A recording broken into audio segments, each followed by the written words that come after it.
लेकिन समस्या ये है जिंदा का सम्मान नहीं है यहाँ। सम्मान किसका है?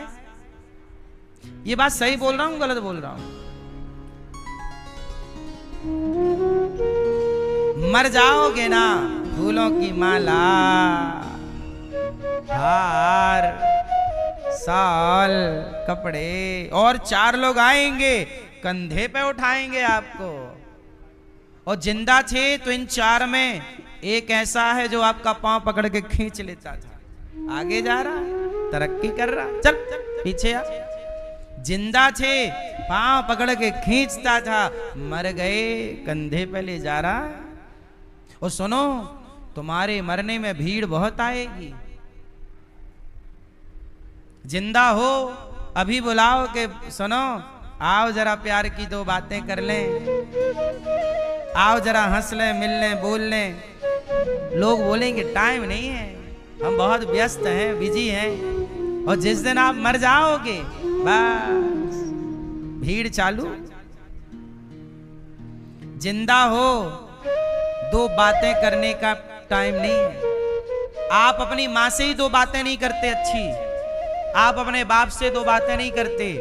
और मर जाएगा तुम्हारा बाप तो तुम्हारे घर भीड़ लग जाएगी। वो जिंदा है बाप, कोई बात नहीं कर रहा है, खुद का बेटा बात नहीं कर रहा है, खुद की बहू बात नहीं कर रही है। हम मर जाएंगे तो आंसू आंसू आंसू। जिंदा थे 2 प्यार की बातें ना की, मरने के बाद आंसू बहाने से क्या होगा?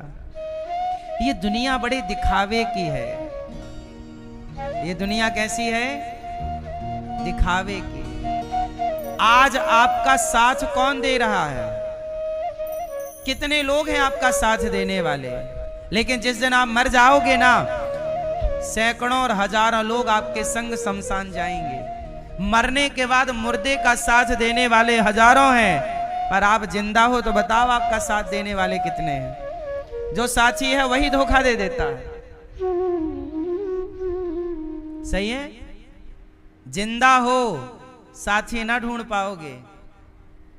जिंदा में तो पत्नी भी कई बार तलाक दे देती है, पति भी तलाक दे देता है, अपने घने रिश्ते भी साथ छोड़ देते हैं। जिंदा में साथी कम, मरने के साथी बहुत हैं। इसलिए कई बार लगता है मर जाएं। आजकल तो शमशान भी बढ़िया हो गए हैं, शमशान भी चगन मगन हो गए हैं, शमशान भी वीआईपी हो गए हैं। शमशान, एक बार नेताजी शमशान की ओपनिंग में पहुंच गए।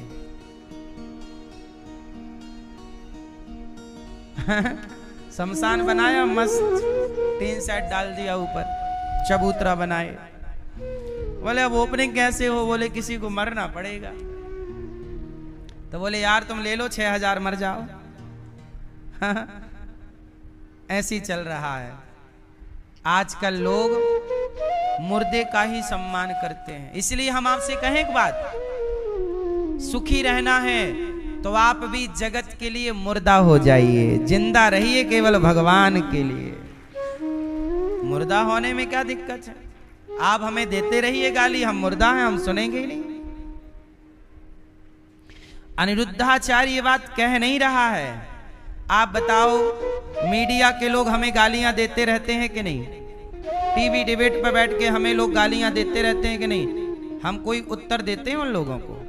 नहीं, क्योंकि हमें मुर्दा हैं।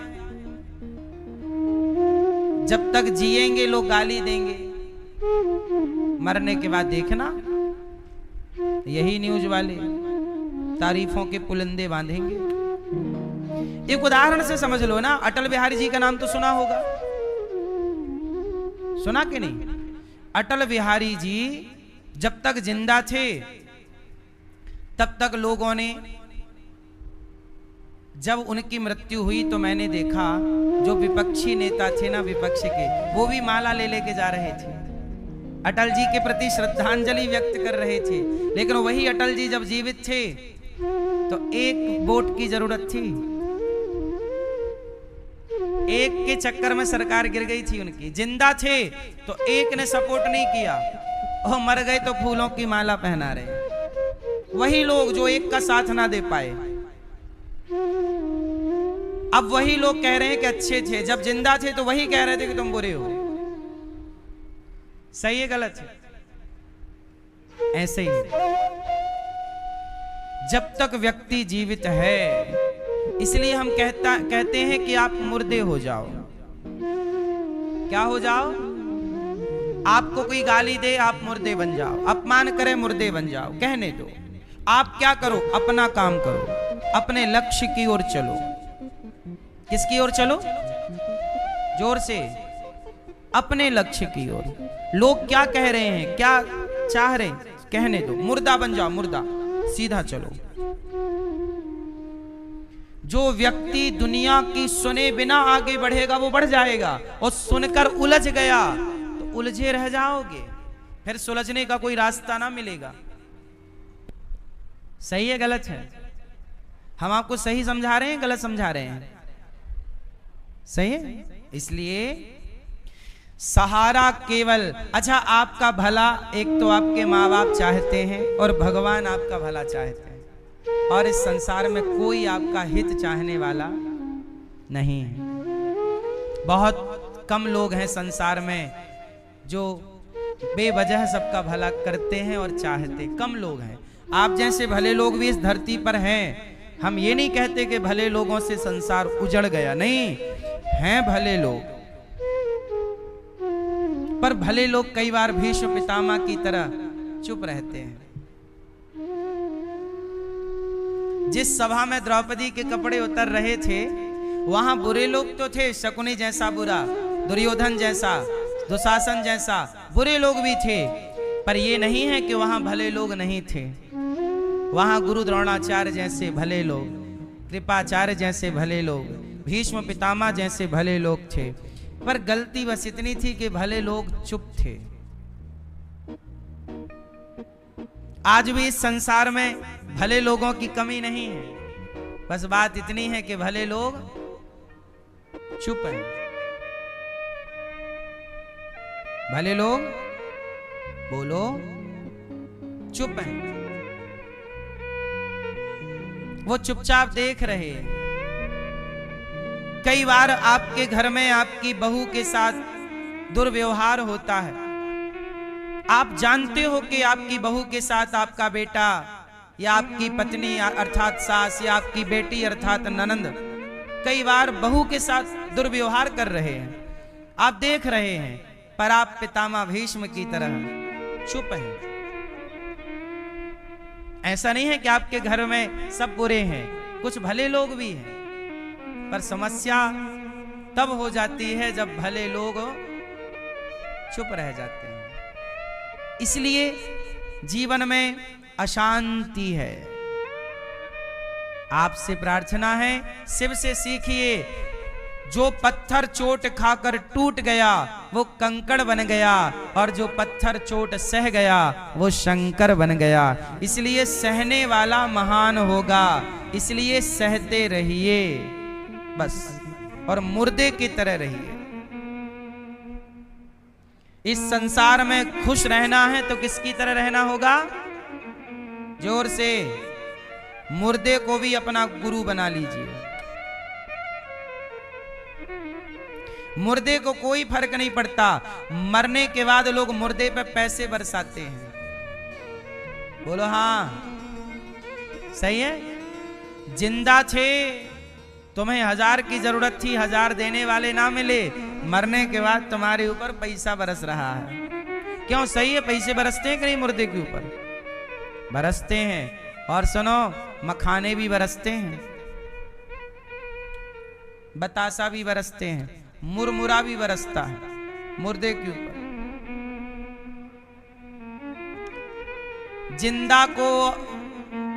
जिंदा को आदमी, आपका बच्चा अकेला मिल जाए ना तो आपका पड़ोसी आपके बच्चे को बीड़ी पिलाने लग जाएगा, सिगरेट पिला के बिगाड़ देगा, वो गांजा पिलाने लग जाएगा। वो चाहता है कि तुम्हारा बच्चा बिगड़ जाए।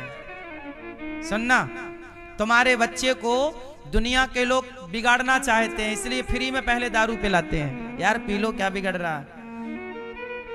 तुम्हारे बच्चे को दारू पिला रहे हैं, जिंदा बच्चे को बीड़ी सिगरेट पिला के बिगाड़ रहे हैं और मुर्दे को बतासा खिला रहे हैं। बतासा बरस रहा ऊपर, मखाना मुरमुरा। ये जिंदा हो कोई बतासा नहीं दे रहा। आप ये बताओ, आपके गली मोहल्ले में बहुत लोग हैं ना जो आपको बिगाड़ना चाहते हैं, आपके बच्चों को बिगाड़ना चाहते हैं। ये बात सही है गलत है? हमारे गांव में एक व्यक्ति आज भी जिंदा है। जब हम छोटे थे ना तो हमारे साथ 2-3 दोस्त हम लोग बैठे थे। हम उस समय बहुत छोटे थे, मतलब 10-11 साल के रहे होंगे, लगभग ये आयु थी हमारी। हम लोग बैठे थे गांव के चबूतरे में, शाम का टाइम था, लगभग शाम को सूर्य अस्त हो गए थे, अंधेरा हो गया था। घर पास में ही था तो पास वाले घर के चबूतरे में बैठे थे। 3-4 दोस्त थे, सबका घर अगल बगल था। एक आदमी आया हमारे गांव में, चिलम में गांजा भर के लाया और हम तीनों दोस्तों को एक एक पैकेट बिस्किट दिया। पार्ले जी, ये बिस्किट बिस्किट बिस्किट, तीनों दोस्तों को। मेरे को भी बिस्किट दिया और मेरे बगल में एक दोस्त बैठा था मेरा, उसको भी बिस्किट। हम तीनों ने बिस्किट खाए। वो गांव का आदमी था, लगा यार अपना आदमी है गांव का। अब बिस्किट जैसे हम लोगों ने शुरू किया कि उसने, अच्छा मैं बीच में बैठा था, इस तरफ मेरा एक दोस्त था और इस तरफ मैं, दोनों के बीच में था। तो पहले जो बैठा था उसको उसने गांजा की चिलम पकड़ा दी, कहा बिस्किट खा लिए, ये पियो, और बिस्किट देंगे, ये पियो। अब हमारा वो दोस्त, मेरा दोस्त मतलब मैं 11 साल का था तो मेरे से 1 साल बड़ा था, 12 साल का रहा होगा। वो बोला ये क्या होता है? उसने पी के बताया, गांजा ऐसे पियो, सुट्टा मारो, खींचो अपनी ओर, खींच के बताया। फिर उसको दिया जला के चिलम, उसने भी खींचा, उसे खांसी आई, पहली बार था। फिर उसने मुझे चिलम दी, मैंने वो चिलम, जो उसका बिस्किट था, मैंने खोला नहीं था उसका बिस्किट अभी तक, मैंने उसका बिस्किट उसको वापस कर दिया, ये रहा तुम्हारा बिस्किट, हम नहीं पिएंगे गांजा। मैं उठ के चला गया, मैंने सबसे कहा चलो, सब लोग नहीं गए, वो दोनों दोस्त बैठे रहे, मैं उठ के चला गया। आज भी मेरे वो दोनों दोस्त बहुत बड़े गंजेड़ी हैं और उनको सिखाया उसी ने, आज भी वो है। सारे गांव को पता है कि इस आदमी ने गांव के कम से कम 75% लड़कों को बिगाड़ा, पर वही हाल है, उस आदमी का आज तक किसी ने विरोध नहीं किया, भीष्म पितामह की तरह चुप है। समस्या इसलिए है कि अच्छे लोग चुप हैं, बर्बाद होते हुए देख रहे हैं, विरोध नहीं कर रहे हैं। और ये केवल मेरे गांव की घटना नहीं है, आपके गांव, आपकी गली, आपके मोहल्ले, आपके बेटे के साथ मैं भी यदि उस दिन गांजा पी लिया होता तो आज मैं भी बहुत बड़ा गंजेड़ी हो सकता था। लेकिन मैंने उसके उस प्रस्ताव को ठुकरा दिया और मैंने दूसरे रास्ते को अपनाया, मैंने सेवा को चुना। आपके बच्चे को भी बिगाड़ने वाले लोग तैयार हैं, मौका तो मिले। क्यों भैया? पहली बार जब आपने दारू पी होगी तो अपने पैसे से खरीद के ना पी होगी, किसी गधे मूर्ख ने आपको बर्बाद करने के लिए पहला प्याला पिलाया होगा, क्योंकि वो चाहता है कि मैं तो बिगड़ा हूं, तुम भी बिगड़ जाओ। सही है? आप पीते हो दारू? भैया आप पीते हो? आप पीते हो? आप पीते हो? आप पीते हो? कभी नहीं पी? पहले आप पीते हो? जिसने भी दारू पिया होगा, सबसे पहले दारू पीने वाला अपने पैसे से पहली दारू कभी नहीं पीता। क्यों? ये बात सही है गलत है?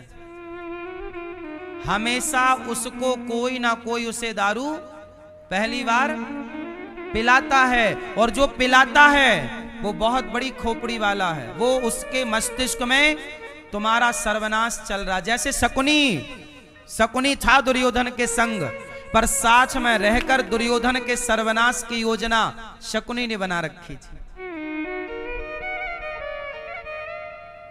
दुर्योधन को क्या लगा ये मेरा मामा है, पर दुर्योधन को ये पता नहीं कि ये मामा आया क्यों। ये मामा सर्वनाश की कसम खा के आया था कि मैं इन कौरवों का सर्वनाश। क्यों?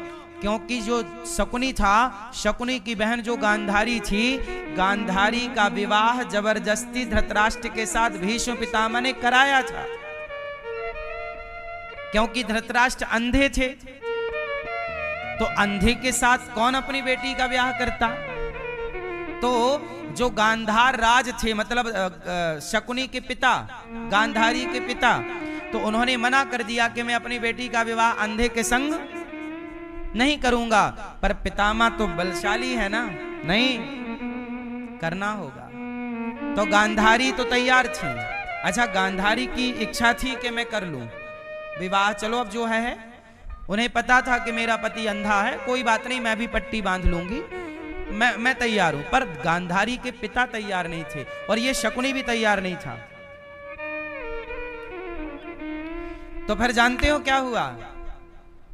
कथा ये भी मिलती है कि जब ये तैयार नहीं हुए तो इन्होंने विद्रोह कर दिया, हस्तिनापुर के खिलाफ क्या कर दिया, गांधारी को लेके आ गए, शादी हो गई।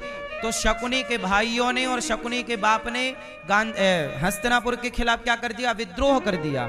तब भीष्म पितामह ने शकुनी के सारे भाइयों को बाप सहित को जेल में डाल दिया, सबको जेल में डाल दिया और सबको सबके बीच में सीमित भोजन देते। शकुनी को भी जेल में डाला, इसके भाई को भी जेल में डाला और एक थाली भोजन देते। तो उसके सारे भाइयों ने और पिता ने कहा कि देखो हम लोग तो अब बचेंगे नहीं, लेकिन सब लोग अपने हिस्से का भोजन शकुनी को देते रहे कि तू खा और तू जीवित रहे।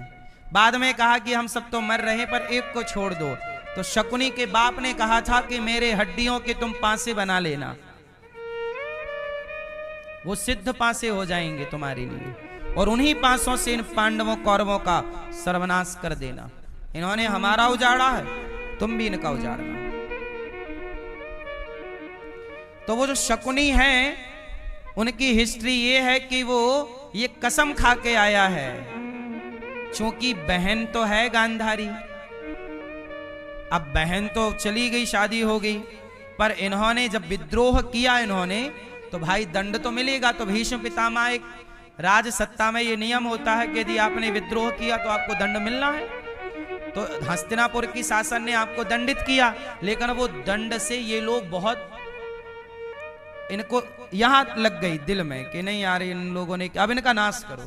तो ये शकुनी बाप की हड्डियों के पास से लेके आया और ये प्रतिज्ञा लेकर आए कि तुम लोगों का नाश करूंगा। तो साथ में रहता हुआ ये दुर्योधन को ऐसे कहता, ऐसे करता कि ये दुर्योधन वैसे ही गलत काम करता जिससे नाश का पूरा खेल तैयार, पूरा पिच तैयार है। तो आप कई बार ये नहीं समझते कि आपके दोस्तों में कौन आपका नाश करना चाहता, कौन किस भाव से आपके पास है। इसलिए कहता हूं सबसे दोस्ती मत किया करो, सबके साथ ना बैठा करो। पता नहीं कौन आपको किस भाव से देख रहा है, कौन आपकी पुरानी कब दुश्मनी कैसे निकाल जाए, निकाल ले। इसलिए पानी पियो छान के, दोस्त बनाओ जान के, किसी को भी दोस्त नहीं। और दोस्त आपका कहे कि यार दारू पी लो, तो आपकी अपनी बुद्धि होनी चाहिए ना कि भाई मेरा दोस्त दारू क्यों पिलाएगा। अब अनिरुद्धाचार्य, मैं आपका यदि दोस्त हूं तो मैं आपको दोस्त हूं तो मैं आपको दारू नहीं पिला सकता, दोस्त दारू नहीं पिला सकता। दोस्त सही रास्ता बताएगा, जो गलत रास्ता बताए वो दोस्त नहीं हो सकता। यदि आपने गलत बताया यार गांजा पी लो, दारू पी लो, तो आप दोस्त नहीं हैं, आप दोस्त के रूप में दुश्मन हैं, ये पहचानना होगा। शकुनी को नहीं पहचान पाए, नाश कर दिया उसने। और यही हाल था मंथरा का। ये मंथरा कौन थी, इसकी हिस्ट्री पता है आपको? कैकय राज थे। सुनो इनकी कथा, मंथरा की सुन लो। जो कैकई है ना, कैकई के जो पिता हैं, जो मंथरा का पति, सुनो, मंथरा का पति जो है, मंथरा के पति ने, ये सेना में था। जो कैकई माँ के पिता हैं वो राजा थे, कैकय नरेश। तो जो कैकय नरेश थे, इनका एक मंत्री था, वो मंत्री मंथरा का पति था, मुंह बोला था। मतलब कुछ आपके नौकर चाकर भी बहुत अच्छे होते हैं जिनसे आपका मुंह लग जाता है, आप हंसी मजाक भी कर लेते हो, पुराना है, अपना है, दोस्त जैसा, फिर नौकर जैसा व्यवहार नहीं करते, मित्र जैसा व्यवहार। तो जो मंथरा का पति था, ये मंथरा राजा की रानी की सेवा में रहा करती थी, मतलब कैकई की माता की सेवा में ये थी। और ये जो मंथरा का पति था ये सेना में बड़े पद पर था, लेकिन इसने क्या किया कि अपने देश के साथ कोई गद्दारी कर दी। जैसे सेना, हमारे भारत की सेना में भी कुछ लोग क्या होते हैं, कुछ लोग क्या होते हैं कि किसी एक ने पाकिस्तान को कोई खबर दे दी भारत की, तो विद्रोह हो गया ये कि भाई आप गद्दारी देश से कर रहे हो, तो फिर हमारी सेना उसे खत्म कर देती है कि भाई तुमने देश के साथ क्या किया, गद्दारी की, ये नहीं चलेगा, उसको खत्म कर देती है। ऐसे ही जब कैकई के पिता को ये पता चला कि इसके पति ने, मेरे इस व्यक्ति ने, विश्वास पात्र व्यक्ति ने मेरे साथ धोखा किया, कोई विश्वासघात किया, तो उसे मृत्यु दंड दे दिया। अब कैकई के मंथरा के पति की हो गई मृत्यु, फांसी दे दी। अब मंथरा ने प्रतिज्ञा कर ली। अच्छा, कैकई नरेश की केवल एक बेटी थी जिसका नाम था कैकई, और कैकई का विवाह हुआ दशरथ जी से। तो मंथरा ने प्रतिज्ञा कर ली कि जैसे तूने मेरा सुहाग उजाड़ा है, मैं भी तेरी बेटी का सुहाग उजाड़ूंगी, मैं भी तेरी बेटी का सुहाग उजाड़ूंगी, और तेरी बेटी का बसा बसाया घर मैं उजाड़ूंगी। तो वो मंथरा बड़ी मीठी होकर, क्योंकि रानी की तो दासी थी, जब कैकई का विवाह हुआ तो महाराज से कहा कि महाराज मुझे कैकई से बड़ा प्रेम है, मुझे कैकई की दासी बना के भेज दो। तो ये मंथरा कैकई की दासी बन के अयोध्या चली गई, और अयोध्या में जाके इसने षड्यंत्र रचा।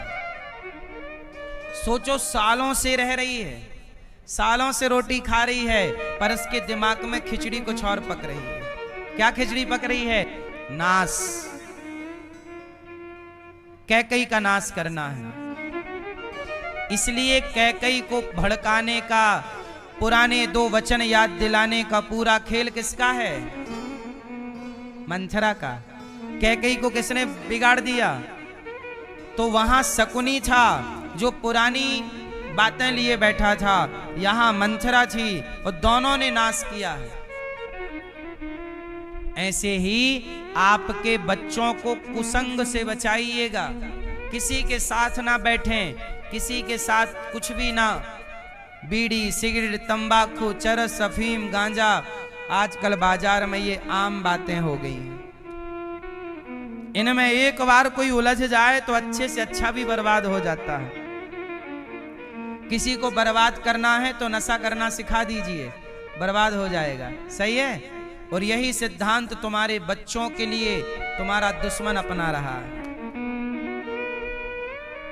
इसलिए हम बस इतनी सी निवेदन प्रार्थना करना चाहेंगे आपसे कि आप किसी का कुछ मत बिगाड़िए, पर आप अपने बच्चों को लेकर सावधान रहिए।